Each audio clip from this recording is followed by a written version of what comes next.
ஒரு இந்து சகோதரன் பெருமையாக சொல்கிறான், மனிதநேய ஜனநாயக கட்சி இருந்தால் அங்கே பதற்றம் இருக்காது, இணக்கங்களுக்கு மத்தியிலே பிளவுகள் வராது என்ற நம்பிக்கையை சொல்கிறான் என்று சொன்னால், தமிழகத்திலே எங்களுடைய தொப்புள் கொடை உறவுகளான இந்துக்களுடைய உள்ளங்களிலே மனிதநேய ஜனநாயக கட்சியை நாங்கள் பதித்திருக்கின்றோம். கிறிஸ்தவ பெருமக்களுடைய உள்ளங்களிலே மனிதநேய ஜனநாயக கட்சியை பதித்திருக்கின்றோம். தாழ்த்தப்பட்ட மக்களுடைய உள்ளங்களிலே மனிதநேய ஜனநாயக கட்சியை பதித்திருக்கின்றோம்.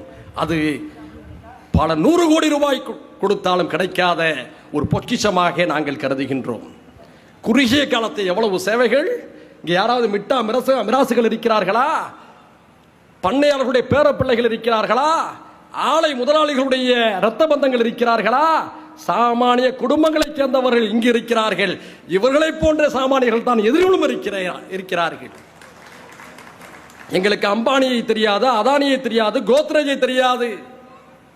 பத்திரிகைகளில் ஊடகங்களில் மட்டும்தான் அவர்களை நாங்கள் படித்திருக்கிறோம், கண்டிருக்கின்றோம்.